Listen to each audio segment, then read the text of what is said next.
Good morning. I call to order the meeting of the Saline County Board of Commissioners on this election day, November 3rd, 2020. Will the clerk please call the roll? Commissioner Shadwick? Here. Commissioner Sparks? Here. Commissioner Vidrickson? Here. Commissioner Weiss? Here. Commissioner White? Here. I ask you please stand and join me in a flag salute, followed by a moment of silence. I pledge allegiance to the flag of the United States of America and to the republic for which it stands, one nation, under God, indivisible, with liberty and justice for all.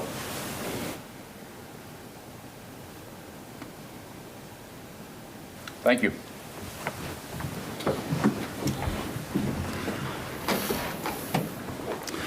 We now move to the citizens input portion of our meeting where citizens may speak on county government, usually limited to 3 minutes, pertaining to items that are not on today's agenda.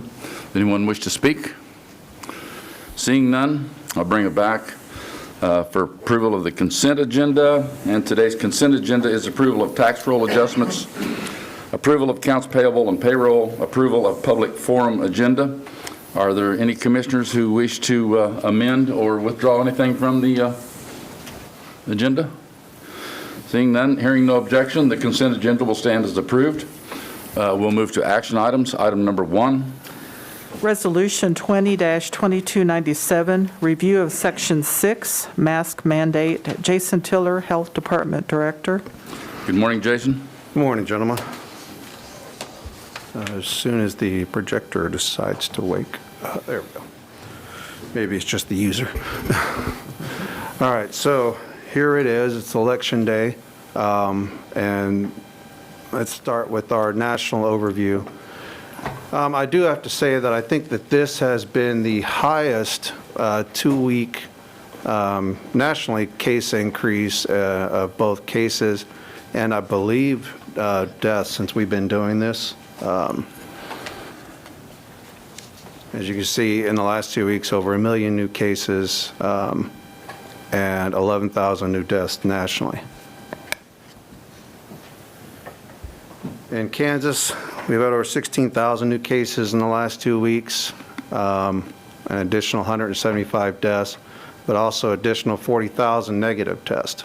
So testing has been ramping up quite a bit. In Saline County, as of yesterday, we had 1,225 cases total since the beginning. Excuse me. That 160 active from reporting period to reporting period has stayed relatively within that kind of range, 150, 170, with some fluctuation. We have had quite a few recoveries as well that ends up offsetting some of that number. But it is still a significant workload. Average daily census at the hospital for COVID patients, I think, is set around 5.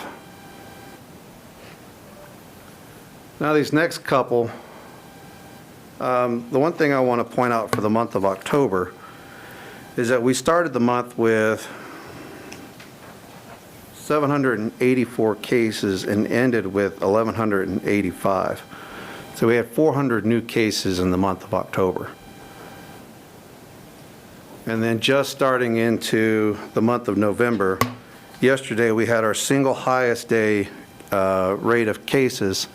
When we did turn to the numbers to do the press release yesterday, we were at, I think it was 41 cases for yesterday, and then we had an additional 11 cases that came in after we had submitted those numbers. So we ended up with 52 total cases yesterday. 52 in the grand scheme of things may not sound like a lot, but a couple things I want to touch on that kind of puts that in some perspective too. So investigations can take anywhere from an hour up to half a day or more, just depending upon the complexity of the investigation, contacts, etc. Those contacts can range anywhere potentially from 2 household contacts to maybe 200 at a funeral or a wedding.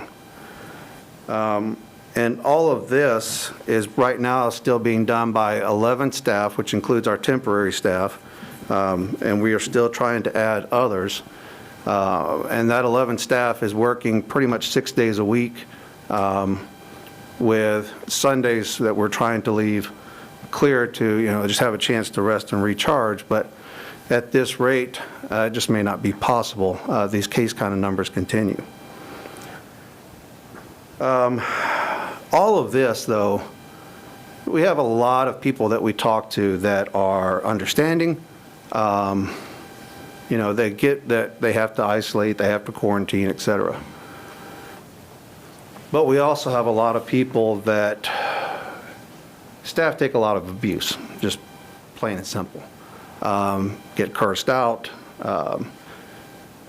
end up being the brunt of people's frustrations over the virus, whether they see it as something that's real or not, or if it's had an impact, and then staff get that impact.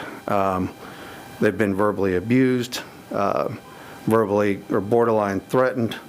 So it takes its toll on staff doing these cases day in and day out and dealing with the quarantining the contacts as well.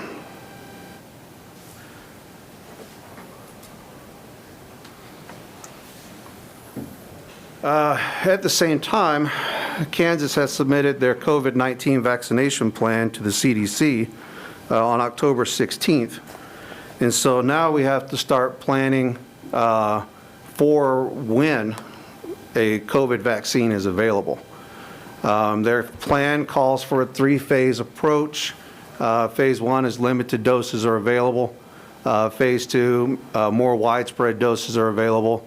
And then phase 3 is just continuous shift into vaccination. The link there is for where the plan is at on KDHE's website. Of course, actual dates for a vaccine are still not known. There are many that are in trials, and I'll show you a resource for that in a minute. And what's going to complicate this is that depending on when it shows up, many of these will likely be at least a minimum of a 2-dose regimen initially.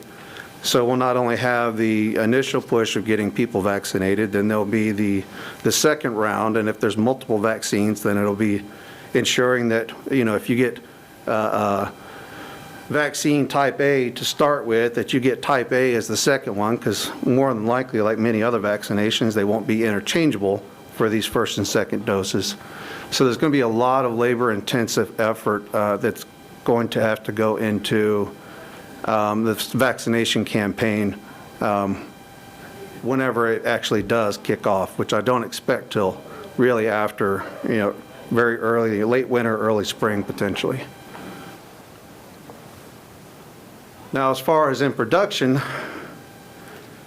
the COVID-19 vaccine tracker, this is an online website that anybody can look at, and it tells you at this point how many vaccines are being developed, what countries, how many are in trials.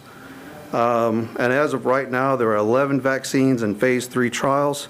Again, there's no timeline on when there's going to be a final approval on any of those. And then, of course, it's just a lot of logistics about the distribution of those once we get them and getting those out to people.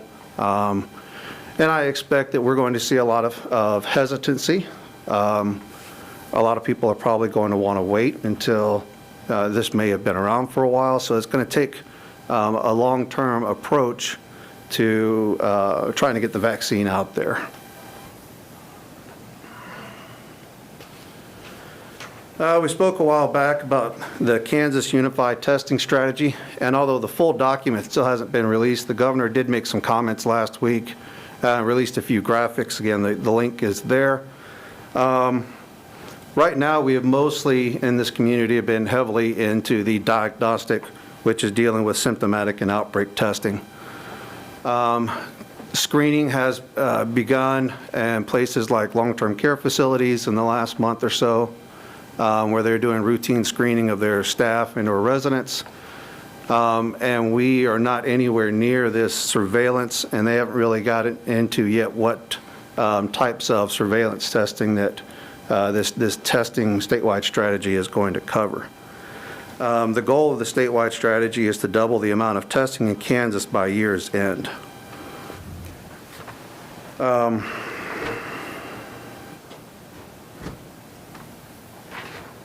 And so that probably naturally leads into where can you get tested? And so right now, these are the places that we're tracking at. We still talk about, staffing it with your primary care provider, because there are lots of things that can mimic the symptoms of COVID. So you want to make sure that if the primary care thinks that it's COVID, that you get tested, that if it's not, that you're getting treated for the appropriate condition or whatever it is. But you can go to Salina Regional, Salina Family, Mauro Clinic is doing it, MedExpress has been doing quite a bit, CVS Pharmacy is doing a drive-through testing as well. Results from these different places, about how long we get them or are notified of them can vary. It just depends on the lab capacity, the kind of test it is, and how soon those reports are sent to us.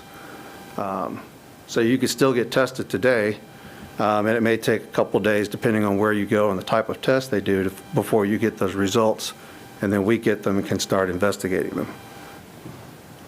But let me reiterate, during that time period that you're being tested, that you're supposed to isolate at home after you've been tested. You're not supposed to go back to work. You're not supposed to go to the grocery store. You're not supposed to do anything like that. You're supposed to go home until you get your results. Usually primary care, when they get those results, will call and at least let them know what the results are, and that if it's positive, that we will be in contact with them. There are a handful of times that when we contact people to start the investigation, that unfortunately that's their first notification of their result.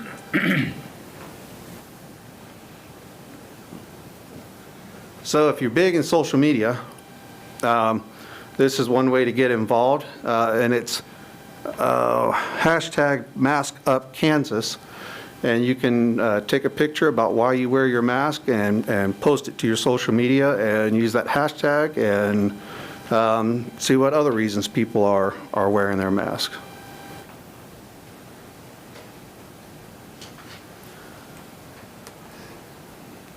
Lastly,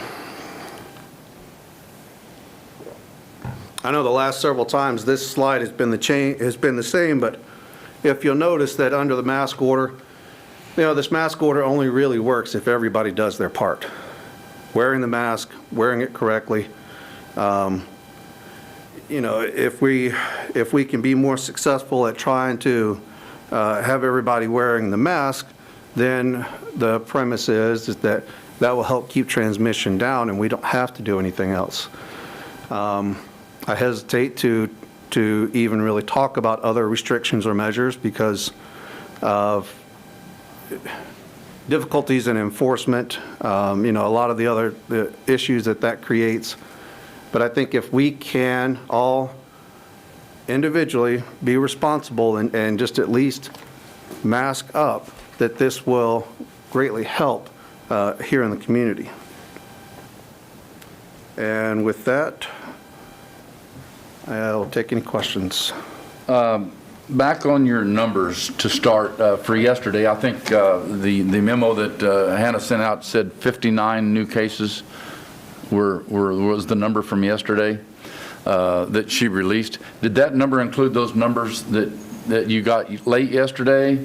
So that number included, that 59 was from our report on Friday till Monday, and that didn't include the additional 11 that we got after the report. Okay, so we started out with 11 before we ever got to 59, so to speak, for the coming Wednesday, for tomorrow. Right. Yeah. Right. And so that 11 is not in these numbers. Right. But I have it on my trend there just so that you can see what that daily total was for that total cases yesterday. And that they're picking up this morning with ones that they weren't able to finish getting to yesterday.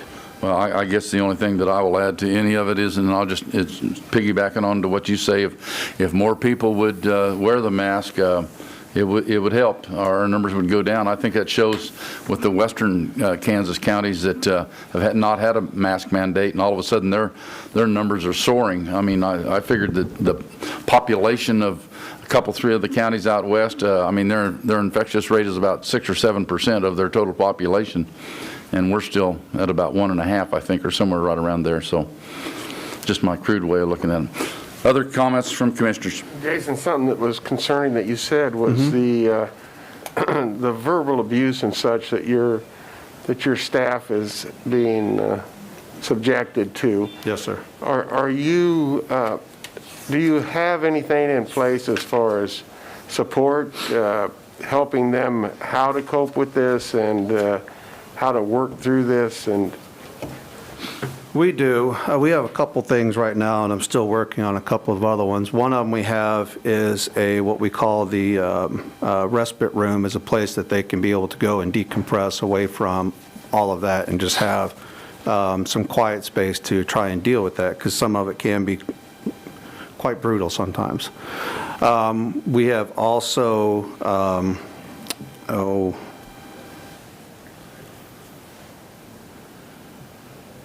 the other thing I ended up doing, just so that all staff were aware that it was okay, is that when that kind of behavior is happening, that they are to warn the client that, this kind of abuse cannot, or, this kind of language cannot continue in order for us to be able to, have this conversation.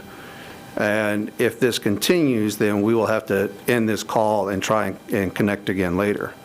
And so putting that into an internal policy, just so that they know that, there are steps that they can take to try and deal with it without feeling like they have to sit there for 15 minutes and be, verbally berated up one side and down the other and just have to take it. it truly saddens me that they're being subjected to this, and I wish the public would understand the goal and objective of these people and the job they're doing. But Well, and the other thing for people to really understand too is that, my investigators are just trying to do their job. It's not until, somebody at the level of the WHO, the CDC, or KDHE either declares that the coronavirus pandemic is over, or that we're not going to investigate it anymore, which I don't see happening anytime soon, then we have to investigate. We have to go through these isolation and quarantine. We have to do these things. And it's not in our hands to say that we're just not going to do that anymore. Does it ever rise to the level of criminal activity, the threats? Not yet, thankfully. Okay. That's why I said borderline. We had a couple that have been, I think, probably getting close to that. But no, thankfully it hasn't risen to that level yet. And those phone calls aren't recorded, I assume? Unfortunately, no. Okay. The 12.7 monthly positive rate, am I wrong in saying that they kind of want that down around the 2 to 3 range? Is that wrong? Have I heard that They wrong? want it under 5. Under 5, okay. Which there is nowhere in Kansas right now that is anywhere near, I believe, under 5. Your point about 59 people might not sound a lot. It really is a lot in the fact that we're not only, the business community is not only dealing with those 59, they're dealing with everybody else that has to quarantine that's around them. Mm-hmm. And I know in our situation, we've almost had to close because we've been unable to open up or find enough people. So it's a huge impact to the business community out there. So. And we understand the impact. I mean, we've had staff that has had to quarantine because of either, a family exposure or something like that. So, I mean, we are not immune to it, and we've had to deal with it as well. All right, are there any further questions or comments from commissioners? Mr. Chair, I was originally came in here thinking I was going to amend my motion to have this not be every 2 weeks, because this is obviously not going away. I have changed my mind a little bit because I just feel like we get information and it's a chance for us to get the word out to the public every 2 weeks. It's not my intention to look at this and maybe in 2 weeks have this go away. It's not going away for a while, but I do like the every 2 weeks if it doesn't take you away from your work at the No, and with the changing information, I think that, we could even see last month, we had stuff at the beginning of the month, and as we get closer to Halloween, there was some new stuff. And I expect that as we get closer to Thanksgiving, we'll probably have some additional guidance or information, because predictability beyond probably the next, at any time beyond a couple weeks is very difficult, so. Okay.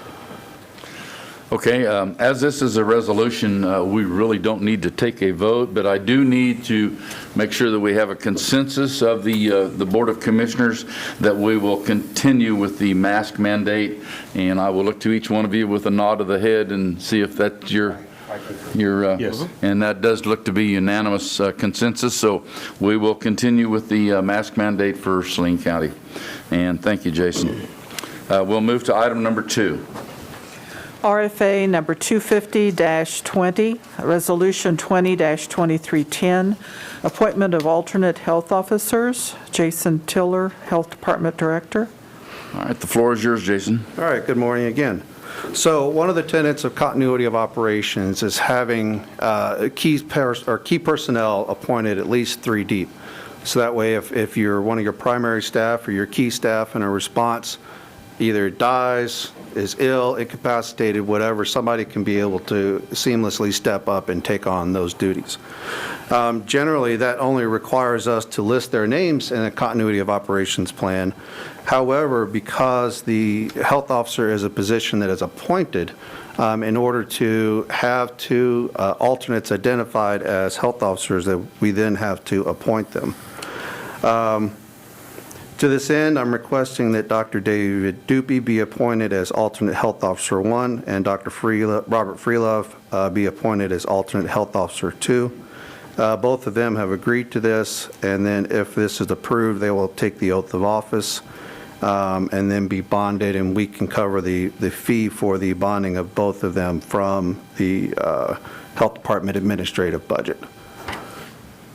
So you have the resolution here that says, whereas KSA 65201 requires the appointment of a county health officer who shall perform the duties and responsibilities statutorily prescribed for the office and who shall serve in an advisory capacity to the County Board of Health.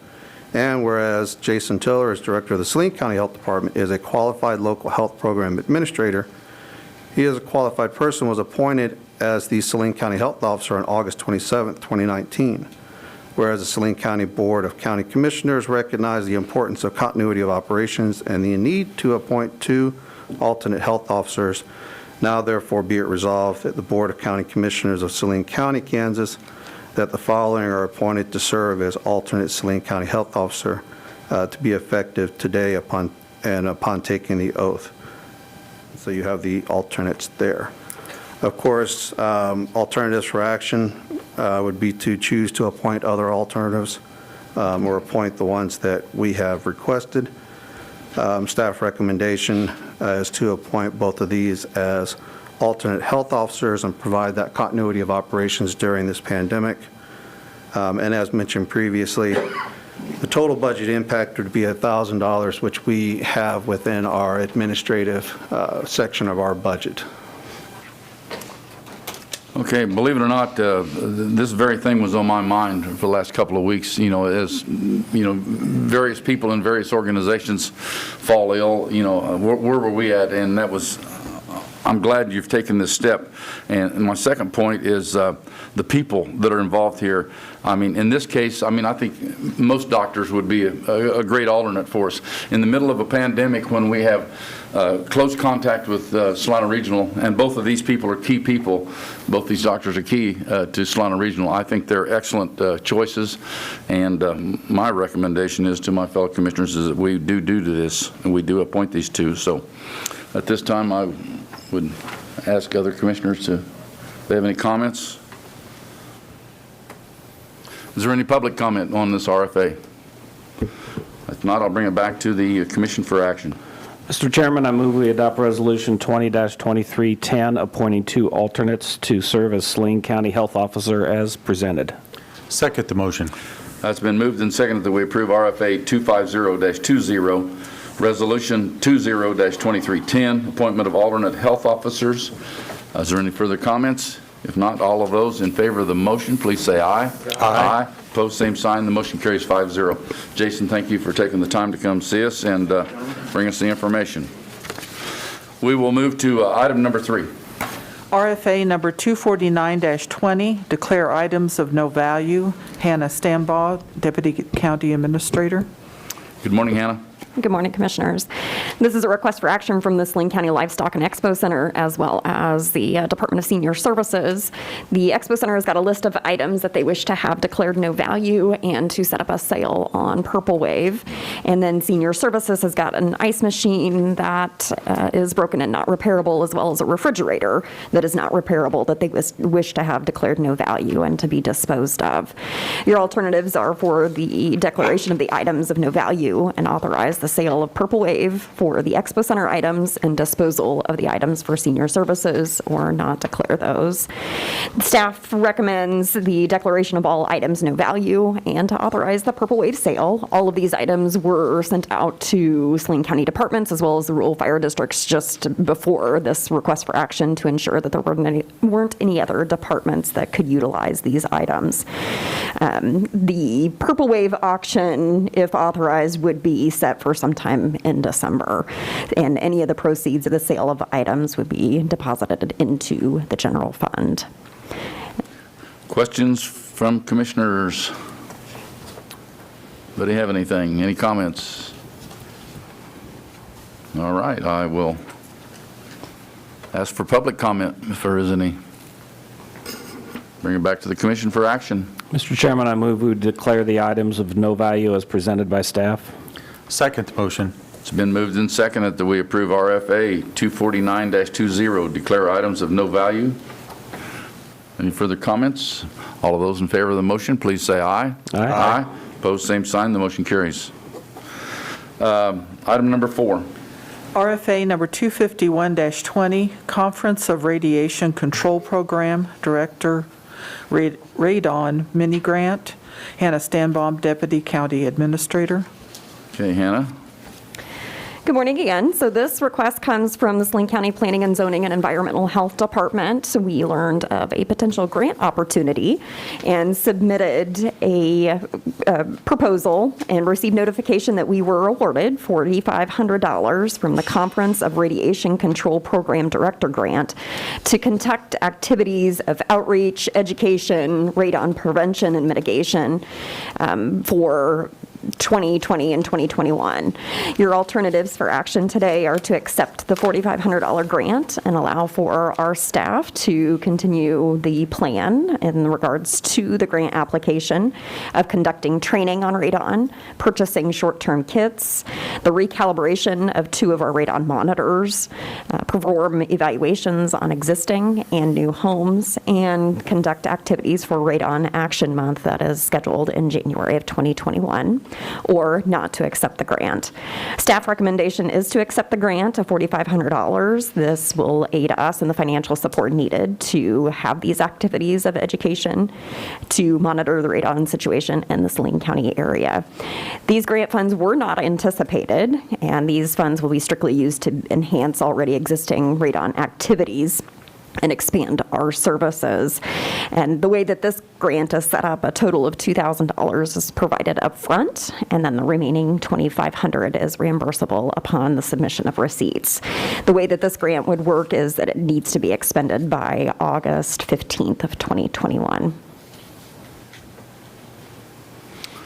Hannah, when is this conference? It's not a conference, it's just the name of the organization that is offering these mini grants. Okay, all right. Questions or comments from commissioners? Does this involve any matching funds? It does not. Further comments? Any public comment? I'm bringing it back to the commission for action. Mr. Chairman, I move we accept by signature the radon grant as presented. Second the motion. It's been moved and seconded that we approve RFA 251-20, Conference of Radiation Control Program Director, Radon Mini Grant. Any further comments? All of those in favor of the motion, please say aye. Aye. Aye. Opposed, same sign. Motion carries. And thank you, Hannah. Thank you. We'll move to item number 5. RFA number 252-20, Amendment to Coronavirus Relief Fund, Memorandum of Understanding with the Salina Chamber Foundation. Philip Smith Haynes, County Administrator. Good morning, Philip. Good morning. So I find myself in an odd position this morning, which is we have great news that puts us in a pickle. And what I mean by that is, as your commission is aware, we received $11,026,434 in coronavirus relief funding and appointed a committee that reviewed applications, which were subsequently approved by your commission and then subsequently by the state of Kansas, for how we would spend that funds to support folks here in the community that had experienced impacts from the COVID-19 pandemic.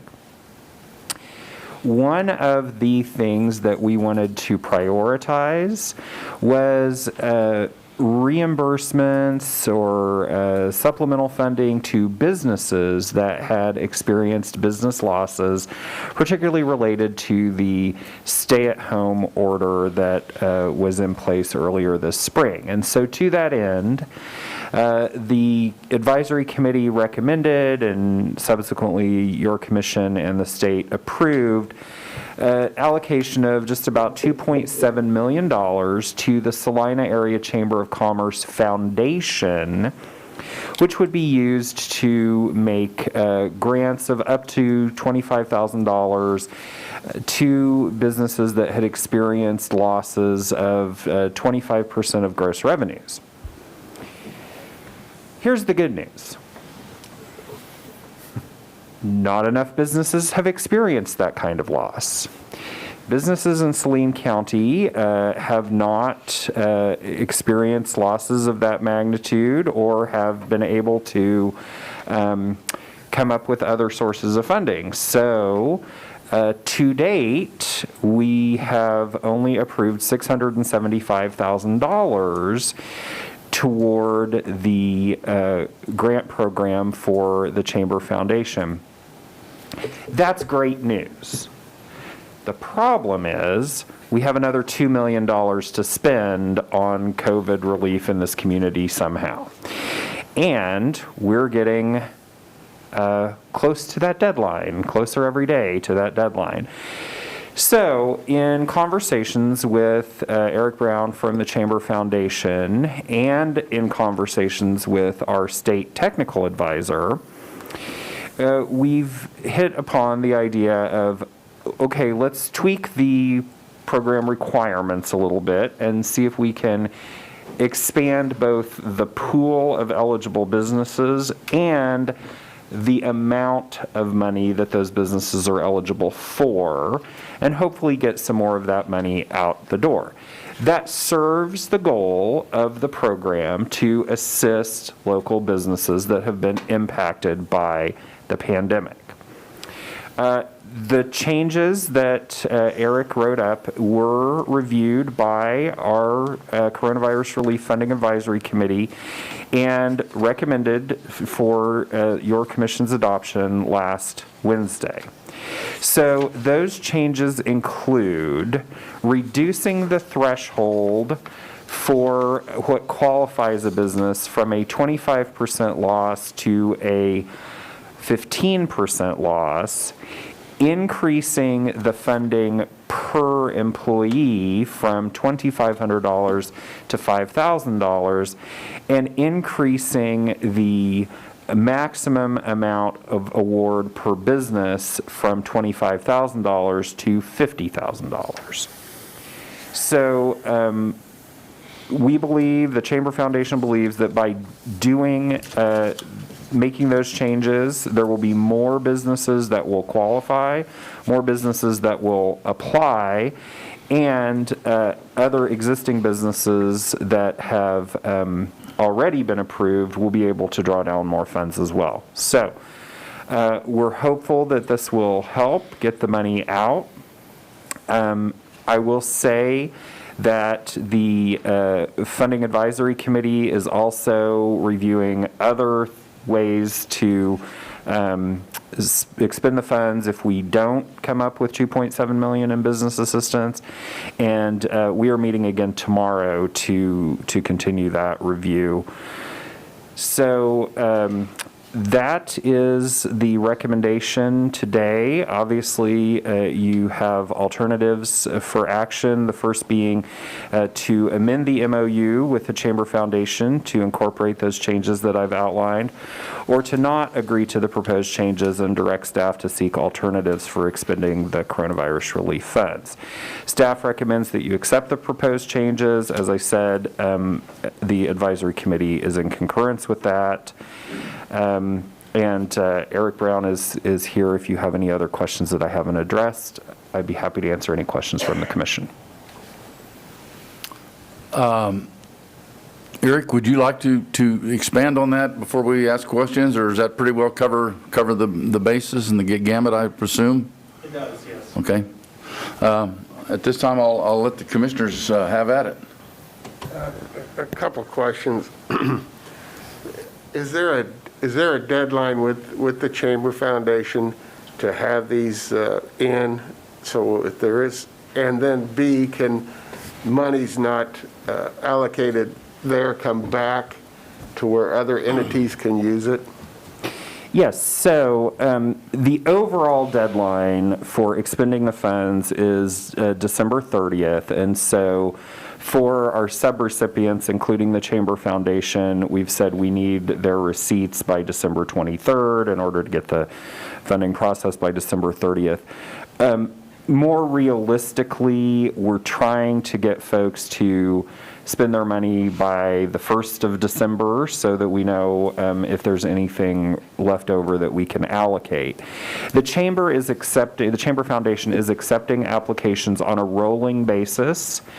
Per our original MOU with them, which is not changing, if they have funding left over from their $2.7 million by November 15th, they will look to fund not only for-profit businesses, but also some of the nonprofits in the community that have experienced losses as well. So there was a built-in mechanism to expand the pool that way. Eric has indicated that they will go ahead and start taking applications from those nonprofits now, just so they have them teed up for funding on November 15th. To address your second question, Commissioner, yes. So that is exactly where the advisory committee is at this time, is thinking about, okay, we think we're going to have a pool of funding left over. It's not just the Chamber Foundation. We have one of our local school districts who has indicated to me that they don't think they're going to expend everything that was allocated to them as well. So we don't know what that amount of money is going to be, but we are saying, okay, what is our game plan for expending whatever amount is left over?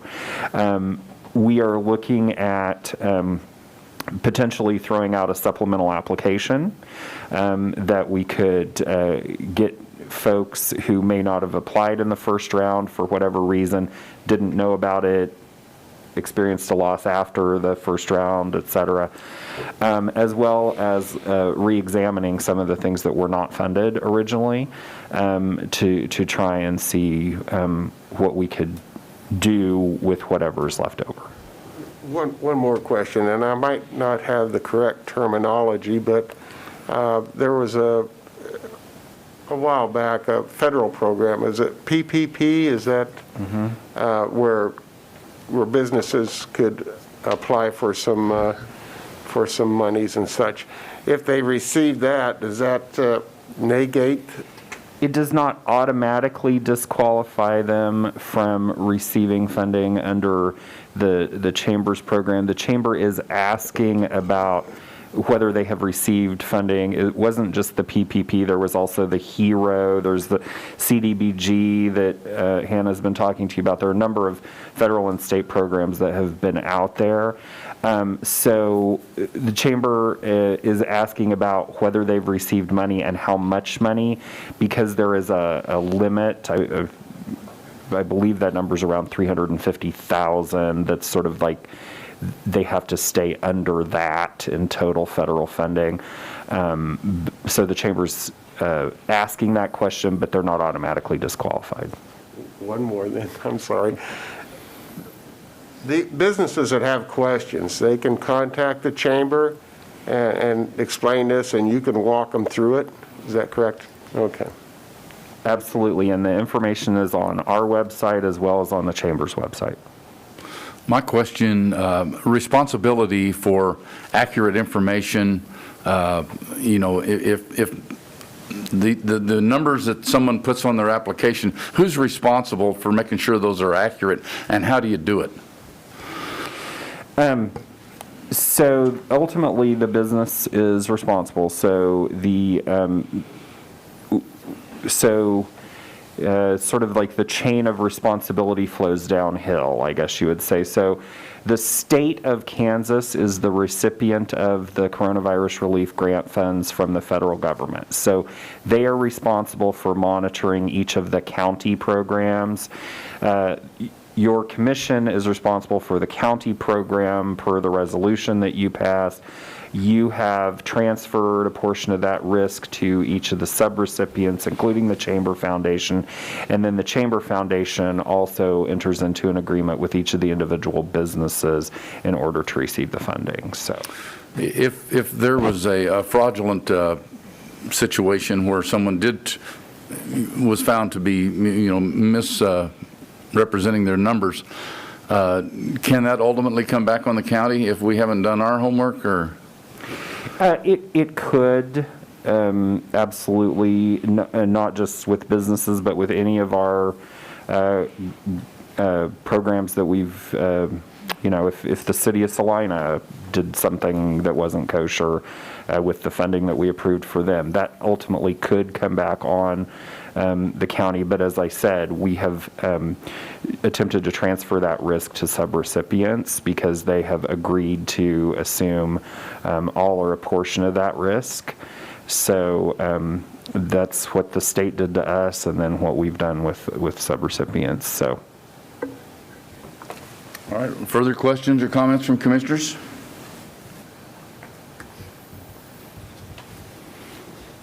An RFA is in effect, so is there any public comment?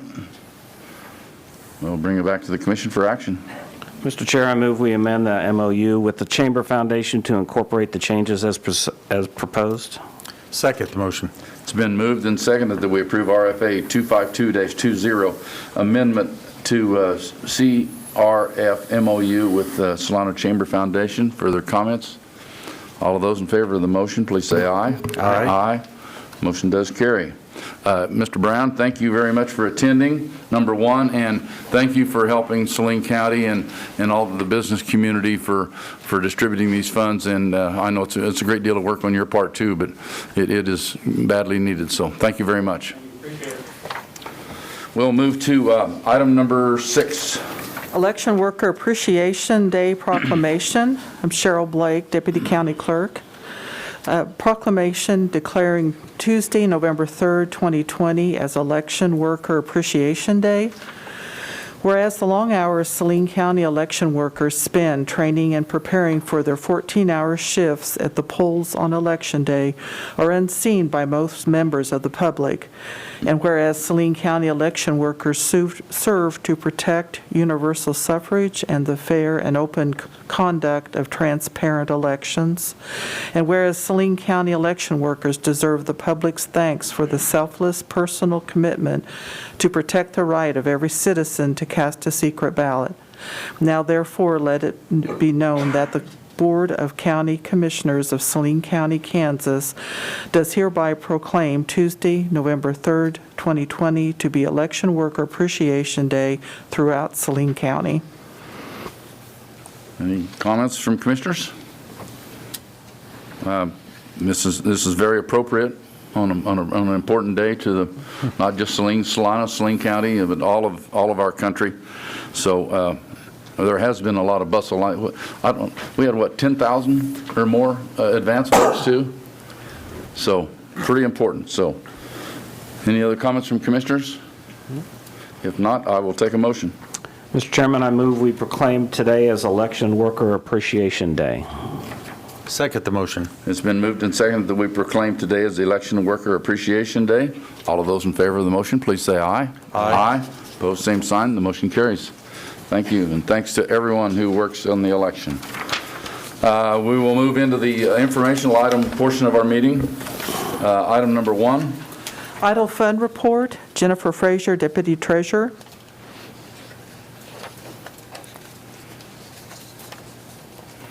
Good morning, Jennifer. Good morning.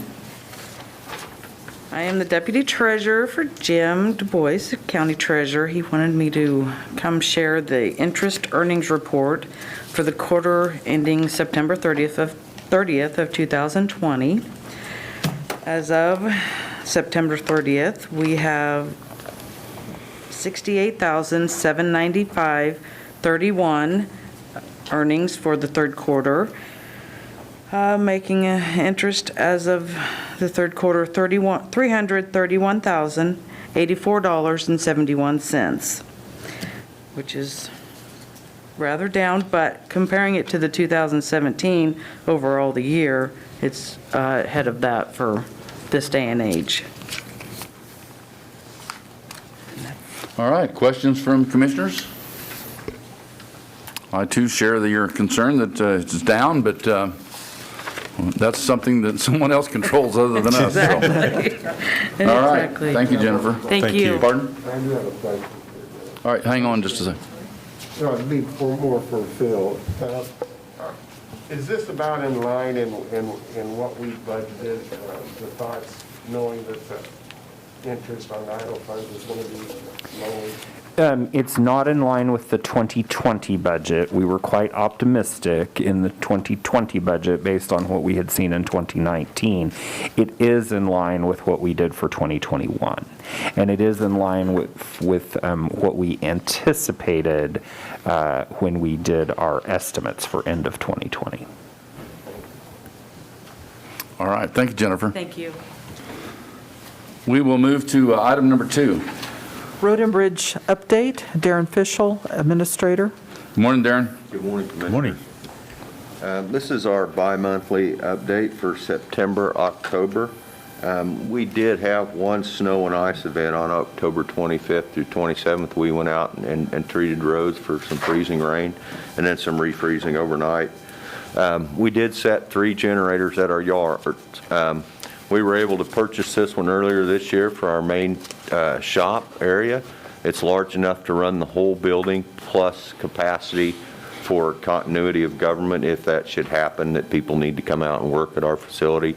This generator came from the juvenile center, was transferred out to our facility, and it will run the engineering building. And this is the old generator that the older generator that we took from the shop and moved it to our traffic control building. So when this one is hooked up right now, these 2 are in the process of being, so this will be the first time our facility has been able to have full power when we have an electrical outage due to an ice storm or any other such event. We rebuilt 1.5 miles of gravel roads in the Sundowner West subdivision. These are the before pictures. As you see, the road elevation had decreased significantly over the years to where the driveways were higher than the road, and the water was not able to get to the ditch. So we went in there, re-elevated the roadways, and then re-graveled them. So as you can see, the road crown is higher than the driveway, so when the water comes this way, it will want to go to the ditch instead of the road.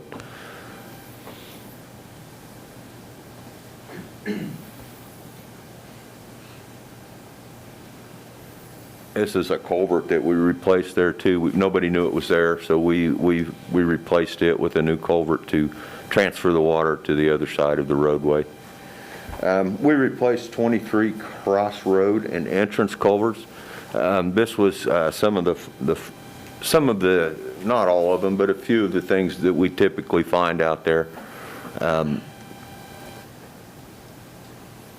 This gentleman here had installed a polyurethane pipe that's not in accordance with our policy, but we went ahead and replaced it because the culvert that he took out was not in any good shape. But we were able to remove 2 culverts and replace it with one. If I go back to this picture here, we made a mound entrance here, and that didn't require a culvert, and then we installed one culvert downstream. This is just a picture of typically how we discover damage to a culvert. Most of it you can't see, it's under the roadway, but most of the time a hole will appear in the roadway. And that's typically how we know, one of the ways that we know the culvert's bad. Either the rural patrolman or a citizen will call into us. And this shows you the damage, especially in the western part of the county where the soil is acidic. This is the reason about a decade ago we went to aluminized culverts. They offer better protection against rust. This is the bottom of a culvert, and what will happen is the bottom will rust out, usually because of it either sits there in the water or just the acidity of the soils. You can see this one here that came out. You can see the sunlight down here, so this one isn't in much better shape either. Here's a culvert that we dug out, and this is typically what happens when they get to this point right here. It's a replacement event. By the time you dig this out and try to clean it or flush it with anything, you'll find that most of the time the bottom's rusted out also. So with the price of the culvert, it's cheaper just to dig that out and repair it than to try to spend a day or two flushing it out. This is what that looks like. And then whenever we get the opportunity, we remove culverts. And doing that other culvert, we found this one. Talking to the property owner, he said they don't use it anymore. So that takes that maintenance expense off, because you can see why they don't use it. There's a power pole right here. It's very narrow. So no ability for anybody to turn a semi or even any heavy farm equipment that's prevalent these days. This is a culvert at the intersection of Armstrong and Powers.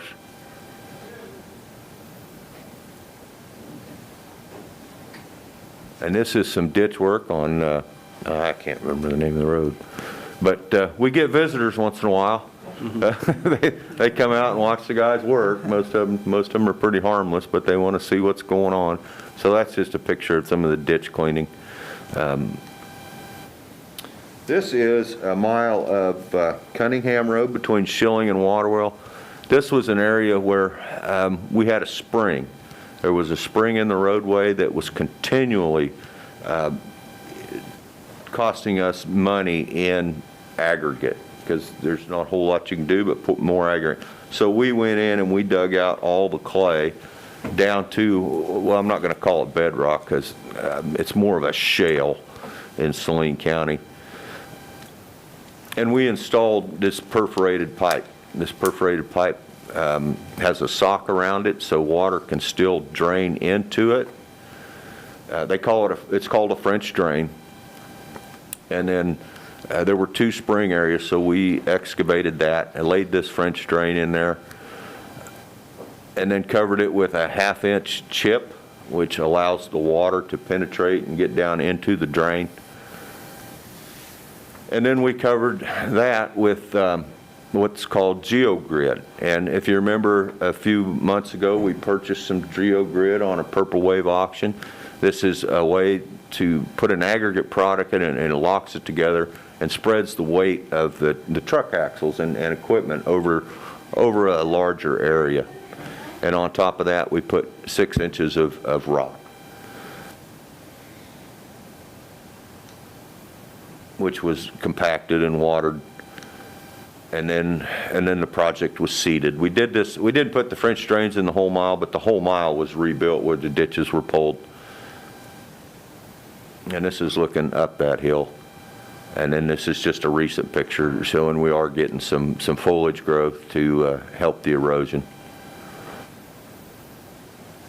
And we also edge wedged 6 miles of asphalt road with an aggregate material. This is Old 81 going north of Salina towards the Ottawa County line.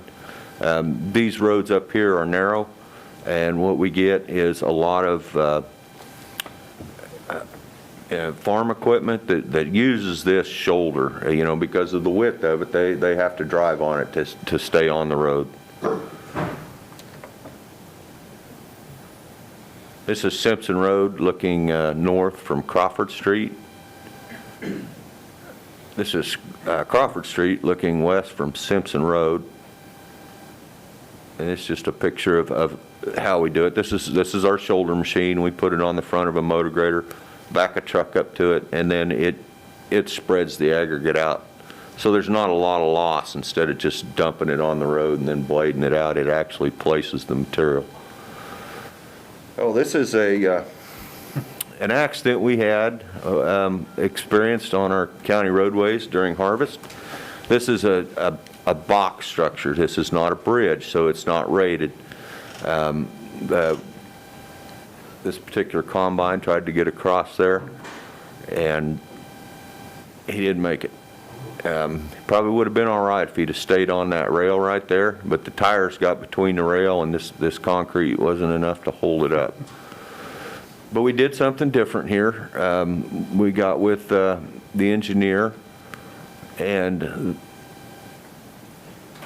this is what we put in place of that. This to build a box there probably would have been in the nature of $50,000 or $60,000. We purchased this for about $10,000 with delivery. That's just a rough estimate, but it was less than that. And this is a railroad tank car. There's a company that cuts these in half, and then they put these head walls on them, and they put a steel floor in them. They don't work in every place, but this one was suitable. This is an earth road that's very important to the community down there, because just north of here, there's a 12-ton bridge that they can't or shouldn't take their stuff across it. So this really is, for their heavy agriculture equipment, their only access.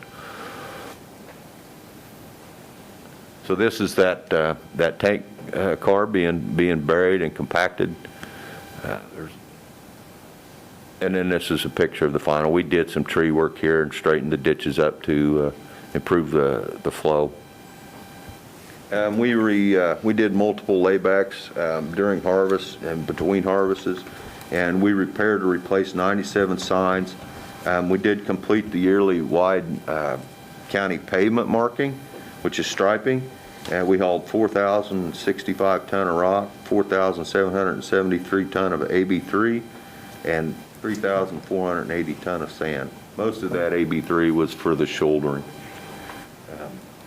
We have about 10 culverts that we need to replace yet. We're just, with the leaves falling off the trees, we're going to start our winter tree work and vegetation control projects cutting around bridges. We have about 200 ton of rock to haul, 300 ton of sand, and about 150 ton of AB3. Our budgets are in line with the historical average. Our aggregate line items are depleted, but we have a full supply of aggregates in the yard, which is pretty typical. It's been dry, so.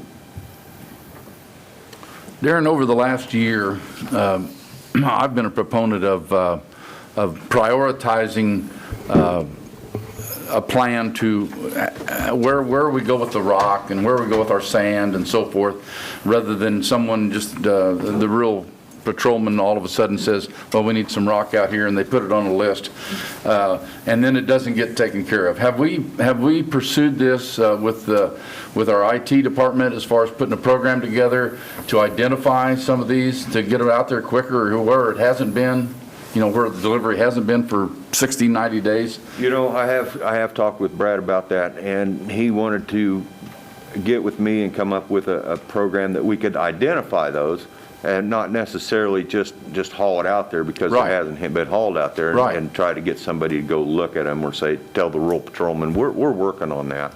Well, I know that, over time that you've been out, and I've been with you, and you said, yeah, here's my sheet. Yeah, this has been, rock's been on order out here for 90 days. Well, now we're a year into this, and we're still working on it. I would ask you to put the foot on the metal here and get something done with it. Due to the dry weather, we have caught up a lot. But with the look at what we have to haul, that's pretty minimal for our department. And I would say just in general, we've made some, because of the flooding, we've made some strides this year. It takes about 2 years to recover from a flood. The first year, you spend most of your time repairing the damage from the flood, and then the second year, you spend catching up to what you neglected because you were working on the flood. Right. And because this commission has been very proactive in truck purchases, we haven't had those breakdowns either, so we've been able to move forward that way. Well, I get all that, but it seems like our real complaints come from areas that, yeah, rock's been ordered, we just haven't gotten it out here, and we need a program that identifies this to tell you guys. I mean, we got 1,100 miles of road or thereabouts. I understand that you don't have that in your head, but somewhere along the line with the IT department, there needs to be a program that we can put together and identify this stuff, and a tickle file, if you will, that says, gosh, this rock was ordered out here for 30 days ago. We need to step on it. And I know Muir Road was one of those last year that got caught up in that. And once we looked at it, oh yeah, shoot, it was ordered 90 days ago. So at any rate, that's my comment. A quick question, Darren. What tonnage do your dump trucks? About 15? Yes. So you are 20, 30, about a little over 40 truckloads from meeting what needs to be done is this for the year? This is just for what we have. Everything that's on the books? Yes, yes. Okay, So we're pretty close, within a couple days of just being caught up. okay. That's Well, what I was one seeing. rain event away from being way behind again, though, right? Absolutely, yeah. Well, we'll take the rain, but Yeah, that's for sure. Before I go any further, this trailer that was on Expo Center's Purple Wave, it looks like a heavy-duty trailer to me. I mean, is that something that Road and Bridge, rather than sell this thing at a greatly reduced price, can you go take a look at that, or have you seen it? I have seen it. I looked at that, and I sent Brian over there to look at it also. And Brian's on vacation this week. I haven't seen him yet. That having been said, is it something that you guys would be able to put in your fleet out there and use it as a... Without Brian or because what's missing from that picture is a picture of the hitch. Yeah. I don't know what type of hitch that is. I'm going to assume a pintle hitch, but I don't know that for sure. Just based on the tongue, with what's about 5-inch I-beams or 5-inch channel, it's probably got one of those. It doesn't have a regular trailer hitch. It's got a... We are looking at it. So, okay, because I would sure hate to see us send that down the road for, that's probably a $20,000 trailer or something to that effect. Maybe not that much, more like $10,000 trailer, but somebody's going to buy it on Purple Wave for $1,500. Right. So, other comments from commissioners regarding the Road and Bridge Department? If not, thank you very much. And we'll move to item number 3. County Engineer Update, Justin Mader, County Engineer. Good morning, Justin. Good morning. Good morning. Well, I'm going to provide an update on what engineering has going on. I believe my last update was in August, and so this will just be an update from last August. So what I'm going to start with is 2020, and you have a map up there on the wall. And I will start with the projects that we've completed. So the first project that I'm going to mention is the Waterwell Road reconstruction project. Really, it's an upgrade from a gravel road to a paved road between Burma and Lightville. And we were able to do that for a cost of $690,000 and some change. The second project is a culvert replacement project on Salemsburg Road, west of Holmes Road. And when I say culvert project, there were 2 culverts, about 2 48-inch pipes at this location, and we replaced those with one 10-foot diameter steel pipe that was created from a railroad tanker. In a sense, it was the picture that Darren showed you before with the half tank. And so this is just the full tank on that. So we did that project for just a little under $58,000. For our hot mix asphalt overlay projects, we completed those. We do have a couple shouldering projects on that yet to finish that out, but as of right now, we're at $1,060,819. But what I did is I split out the cost for Old Highway 40 between Niles and Solomon Road. And what I did is, because this project is about as most straightforward as a project for a 2-inch overlay, I wanted to see and break that out to a cost per mile so we can kind of compare that to our chip seal. And I'll get to that later. But so I pulled out the cost for that, and for just a straightforward conventional 2-inch overlay with shoulders on that is about $150,000 a mile. And so that's what you can kind of think of for an overlay on that. Other projects that we did was on Centennial Road from Waterwell Road north, a half a mile, and that was a joint project with the city. That's one of the projects that still needs to have a shoulder placed on it. 4th Street from Old Highway 81 east to the Assyria city limits was a project that we actually added on kind of later on in the year. And that project also needs to be shouldered as well. And then this year was the year where we just did a lot of small projects kind of out in the middle of nowhere. Several low water crossings where instead of putting in a pipe or some other drainage structure, the road was lowered, way back in the day. And there was an asphalt road was placed, a couple hundred feet where the water would go over the road. And so those haven't had much attention placed on them for quite a while, and so it was time that we just deal with a lot of those, as well as some other approaches to pavement roads we added on to that. So the next project that we finished up was all of our chip seal projects. All of the projects were completed for a total of $970,000 and $970,431. And then I broke that down to a cost per mile, and that is at $21,774. So you just think, $22,000 for a chip seal. And why do I bring this up? Every year when you do a chip seal, everyone calls and complains about a chip seal because they like asphalt. And so these are kind of good numbers to put in your pocket when someone's talking to you about, hey, I don't want a chip seal, I want an overlay. Well, you're looking at $150,000 per mile for an overlay versus $22,000 per mile for a chip seal. And so that's the reason why we have to have a chip seal program and not just overlay everything. It just boils down to dollars and cents. So I wanted to provide that dollar value to you, and I'm going to try to keep that updated every year just so you guys are aware. I think our resistance to the chip seal has been as a new construction, like it was out on East Waterwell. Oh, sure. When we go in, and there wasn't an asphalt there to begin with. When we have started with a chip seal, and 1 year later, we've got a torn up road. Yes, yeah, and we had some, didn't have a very good chip seal last year. We made some changes to the specs. We changed the rock gradation. We're using a different oil, and I'm very, very pleased with the performance of our chip seals this year. And so we've had less complaints than we did last year. Last year it was, we had some rock retention issues. And so there was a lot more complaints. But it's still every year people see that rock going down on the road for chip seals, and they want to know. And so I think it's always good to have the reason why we chip seal and not overlay everything. So.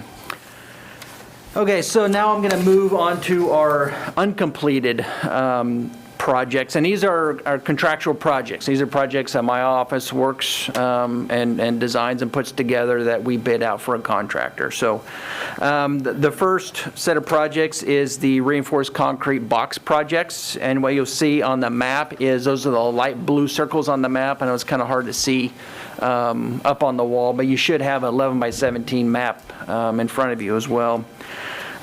We've got 5 locations here that Reese Construction was the low bid on, and the bid was for $586,934.90. These have been awarded here quite a while ago, and Reese just hasn't begun on those yet.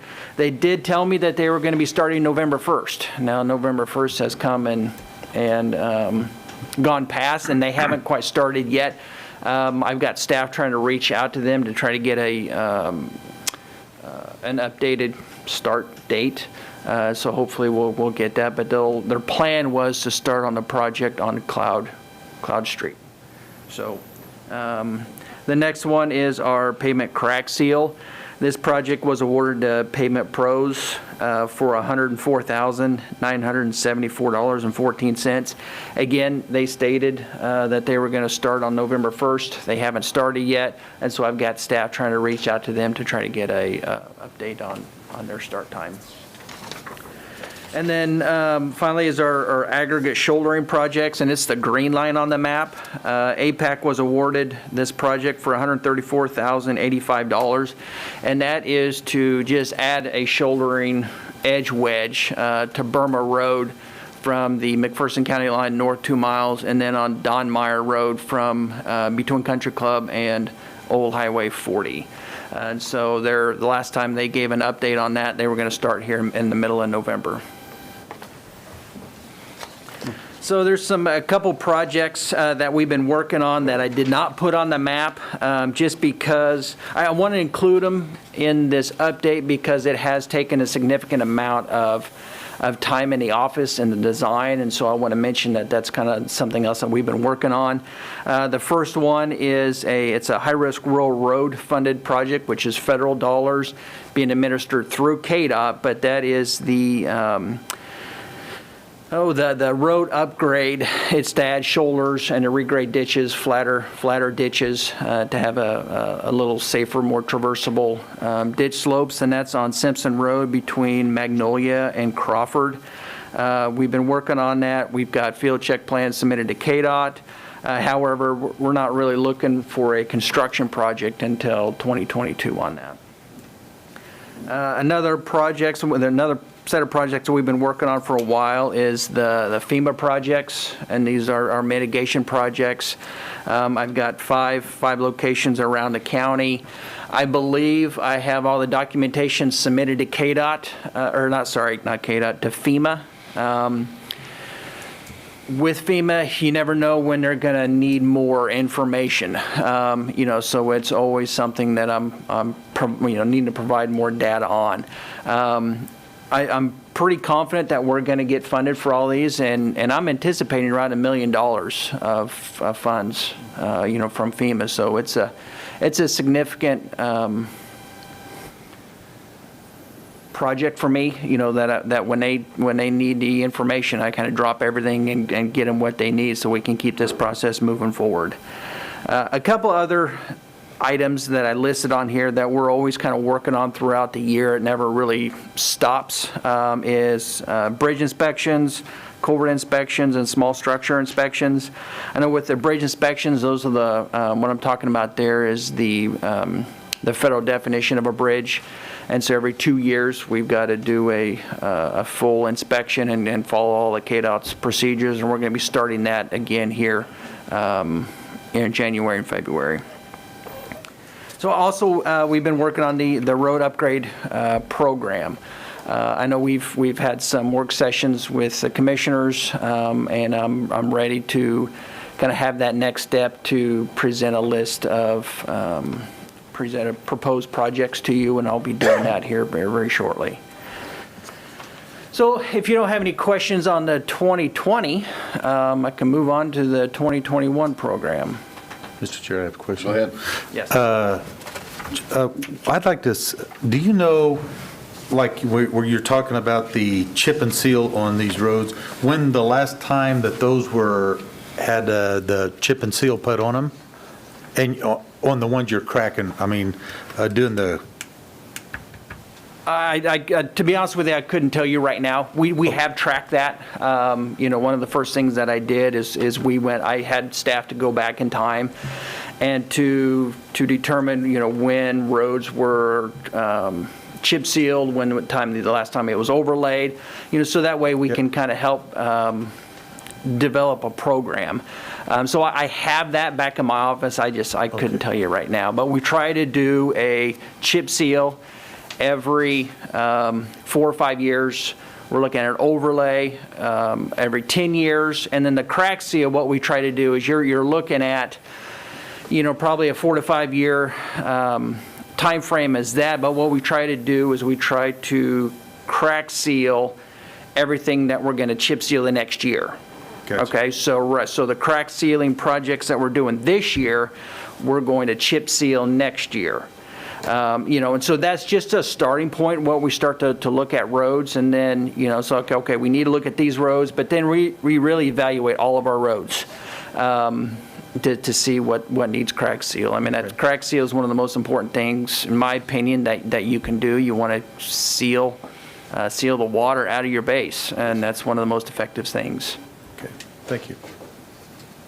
Anything else? Nope, that's it. Okay.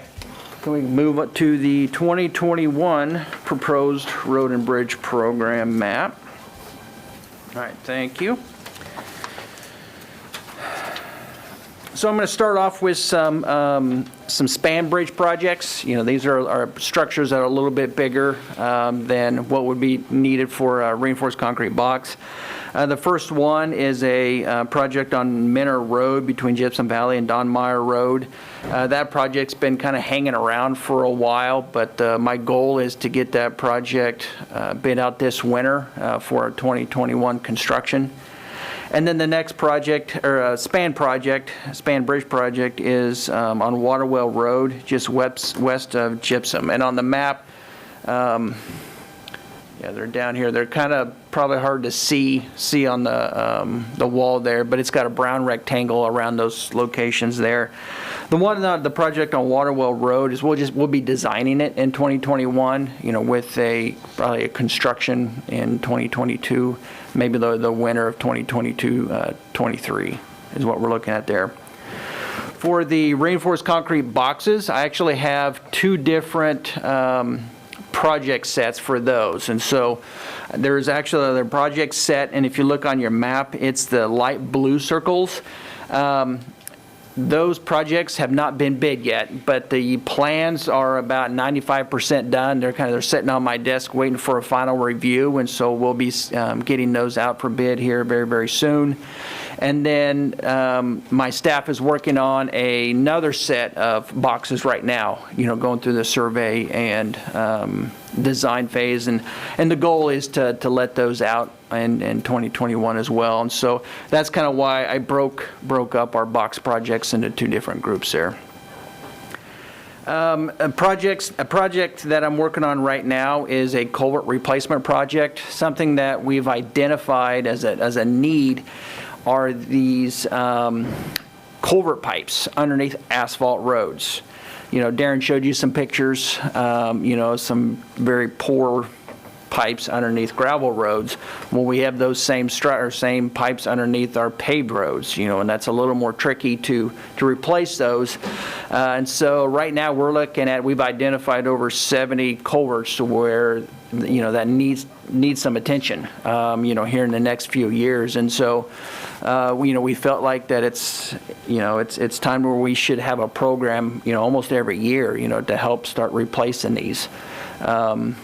It's something that the maintenance can do, and Darren and I, we work together and try to find these locations that engineering can take on. So, and we've got some complicated projects where it's called a broken back pipe, where it's just a big elevation between the upstream elevation and downstream elevation, especially on Brookfield Road. It's not going to be this year, but probably a year after that they need to be looked at here. And so, but they're going to be pretty complicated projects for a pipe replacement project. So that's something I'm working on right now. The next project is the bituminous chip seals. And it's the blue line on your map. So we've got about 40 miles scheduled, and that's pretty typical mileage that we've been doing each year. The asphalt overlay is the black lines, and so when we've got a couple different roads on here, and it's going to be a little more unique because what I would like to do. Let me see here. This is up on Old Highway 81 from K143 north to the Ottawa Road. I'd like to widen that. I'd like to add a 2-foot asphalt shoulder onto those roads. Darren mentioned earlier there's a lot of ag equipment that use those shoulders, and it's almost impossible to keep a rock shoulder elevated to the top of the asphalt. And so what I'd like to do is I'd widen that road out 2 foot on each side. We'd still probably stripe it where it's at, but it gives you that little extra room outside of the white lane line to where we don't have a battle with the shoulder. And that's one of these two roads here. The other one is Old 40. Down here just east of I-135, two of the highest traveled roads, county roads we have. We just have some issues holding a rock shoulder, and so let's quit fighting it. Let's add a asphalt shoulder and then overlay those roads at the same time. So those are the two asphalt overlay projects that we have right now. The next is our crack seal roads, and that is on your shown as your red line. I do have what I have is you look at your map and there's no red lines noted on those besides Ohio Street, because I know right away that Ohio Street is in a pretty poor shape as far as the cracks. It's got some pretty wide cracks through there.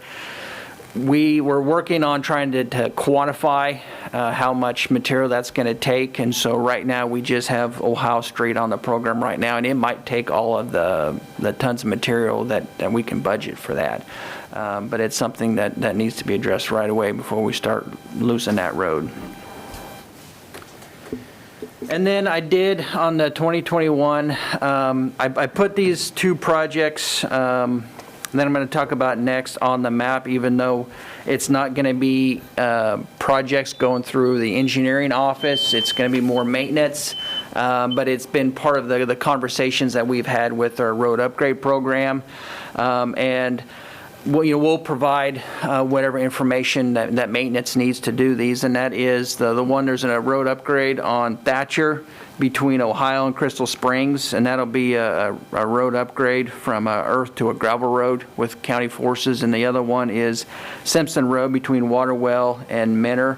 That's a gravel road right now, but we're gonna turn that into a little higher load carrying capacity road with that. So that's all I have for our projects on our 2021.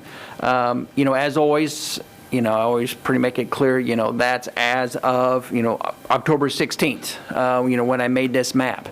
Things change constantly. That's something that we try to be flexible, as flexible as we can, about adding and subtracting projects to meet the needs that we have out there.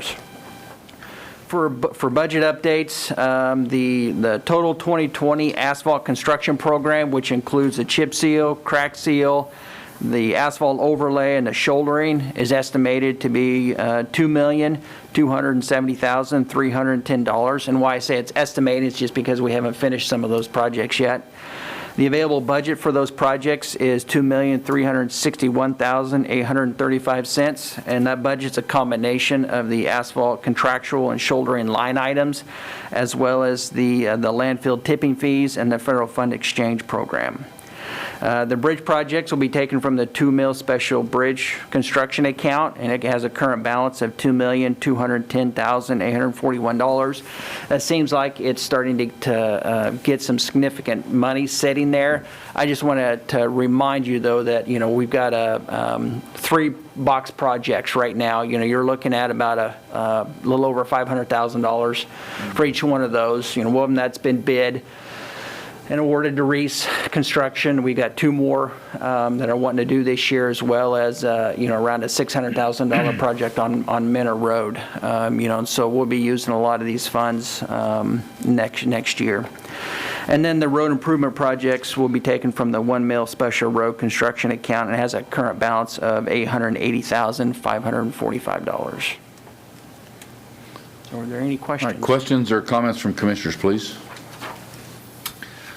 Well, I just want to commend you, the whole road and bridge department, everybody on taking care of the culvert that went out on Holmes Road, and it was done within 3 or 4 weeks. It was done and taken care of, and everybody was very happy that got done so quickly, and very, very nice. Thank you. Thank you.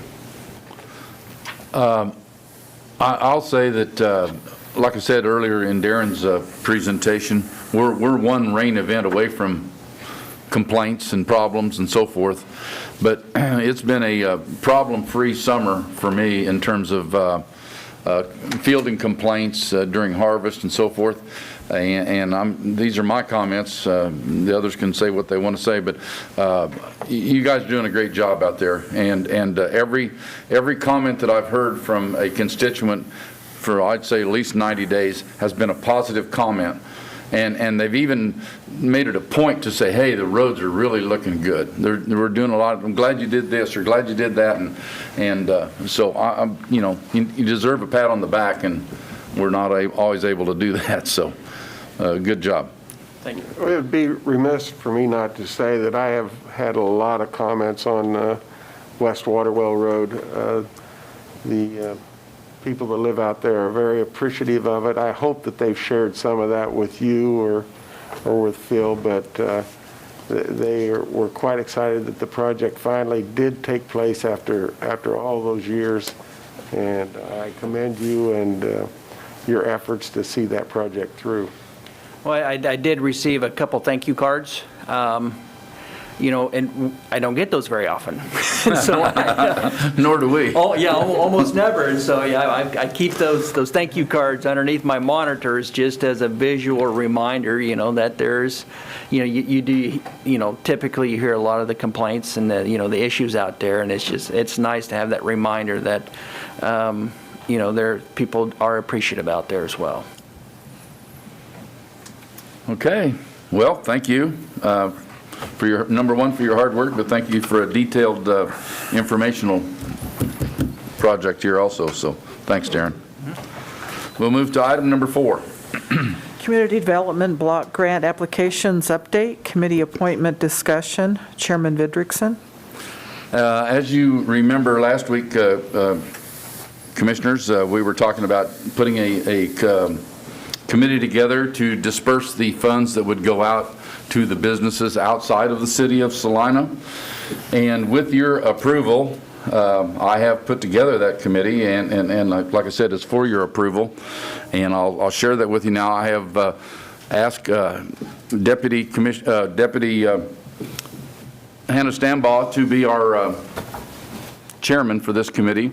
I've also asked Phil to serve on it simply because of all his knowledge and background and so forth. I have also asked 2 commissioners, Commissioner Shadwick and Commissioner Weiss, to serve on that committee, along with a citizen at large of Kristen Gunn. So with your approval, if we can get a consensus on that, we'll let them go ahead and get started on that rather quickly and get the funds out to those businesses that are so deserving of it. So, comments? Sounds good. Okay. Best of luck with it. Okay, we'll go forward with that committee, and Hannah, Deputy Administrator Hannah, you are in charge. You are the boss.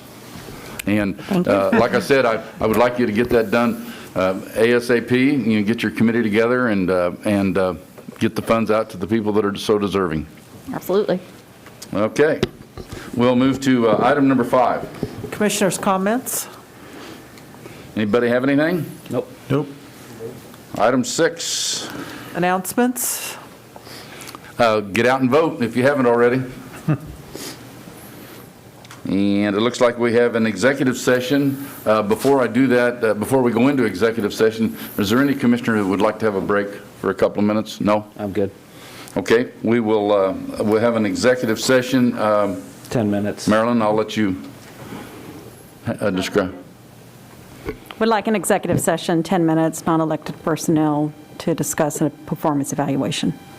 Mr. Chairman, I move we recess into executive session under the non-elected personnel exemption to the Kansas Open Meeting Act for 10 minutes and reconvene in this room at 10:39. Second the motion. It's been moved and seconded that we move into executive session. All of those in favor say aye. Aye. Aye. Opposed, same sign. We are in executive session.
All right, I call the meeting of the Board of Commissioners back to order, coming from the executive session.